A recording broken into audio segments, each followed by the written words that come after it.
నారావారిపల్లెలో సంక్రాంతి సంబరాలు అంబరాన్ని అంటుతున్నాయి. ఇప్పటికే ముఖ్యమంత్రి చంద్రబాబు నారావారిపల్లెకు చేరుకున్నారు. సంక్రాంతి సంబరాల్లో పాల్గొంటున్నారు. దీనిపై మరిన్ని వివరాలు మా ప్రతినిధి దామోదర్ లైవ్ లో అందిస్తారు. Over to Damodar.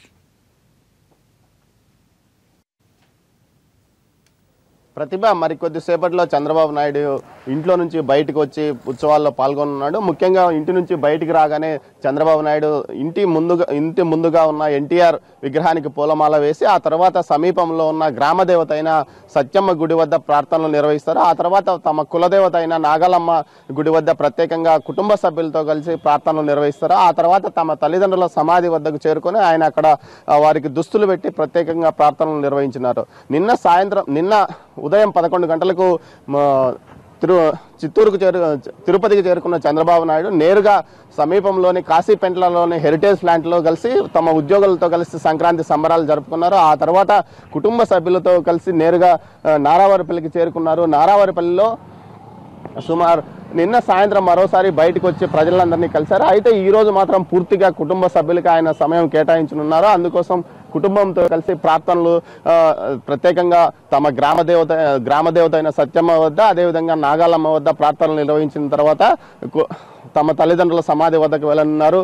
ముఖ్యంగా నిన్న వీరితో పాటు చంద్రబాబు నాయుడు కుటుంబ సభ్యులతో పాటు బాలకృష్ణ వారి కుటుంబ సభ్యులు కూడా నిన్ననే చేరుకున్నారు. వీరంతా కలిసి ఈరోజు ఒక ఎడ్ల బండిని కూడా ప్రత్యేకంగా తయారు చేశారు. ఆ ఎడ్ల బండిపై గ్రామంలో ఊరేగనున్నారు. గత సంవత్సరం కూడా ఇదే విధంగా బాలకృష్ణతో పాటు చంద్రబాబు నాయుడు ఎడ్ల బండిపై గ్రామంలో ఊరేగారు. అదేవిధంగా ఈసారి కూడా ఊరేగనున్నారు. అదేవిధంగా మనం ఇప్పుడు ఈ విజువల్స్ లో చూడవచ్చు.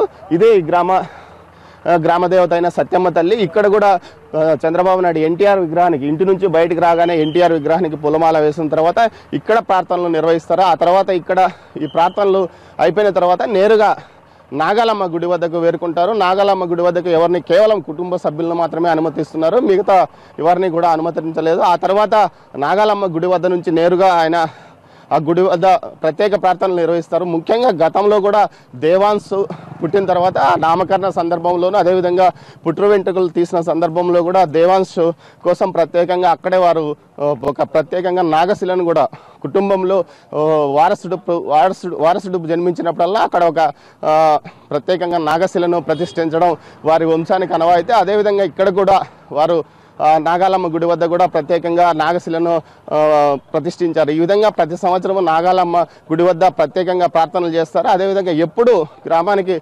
చంద్రబాబు కుటుంబ సభ్యులు ఎవరు వచ్చినా కానీ నాగాలమ్మ గుడి వద్ద మాత్రం ప్రత్యేకంగా ప్రార్థనలు చేయడం, వారి కులదేవత వద్ద చేయడం రివాజుగా మారిన నేపథ్యంలో ఈసారి కూడా అదేవిధంగా చేస్తున్నారు. ఆ తర్వాత నేరుగా వారు తమ తల్లిదండ్రుల సమాధి చెంతకు కుటుంబ సభ్యులతో కలిసి వచ్చి ఇక్కడ సంక్రాంతి పండుగ రోజు మిగతా జిల్లాలతో విభిన్నంగా ప్రత్యేకంగా చిత్తూరు జిల్లాలో మాత్రం కుటుంబ సభ్యులకు ప్రత్యేకంగా పెద్దలకు తమ కుటుంబంలో మరణించిన పెద్దలకు మాత్రం ప్రత్యేకంగా సంక్రాంతి రోజు దుస్తులు పెడతారు. అదేవిధంగా ప్రత్యేక ప్రార్థనలు కూడా చేస్తారు.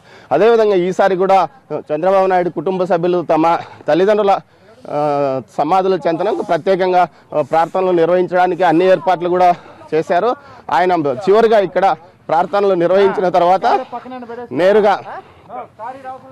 నేరుగా ఇక్కడికి చేరుకొని ఇక్కడ తమ తల్లిదండ్రుల సమాధుల వద్ద ప్రార్థనలు నిర్వహించి ఆ తర్వాత తిరిగి ఇంట్లోకి వెళ్ళనున్నారు. అంతేకాకుండా పెద్ద సంఖ్యలో చంద్రబాబు నాయుడుని కలవడానికి నిన్న చిత్తూరు జిల్లా నుంచి అధికారులు అదేవిధంగా పార్టీ నాయకులు కార్యకర్తలు వచ్చారు.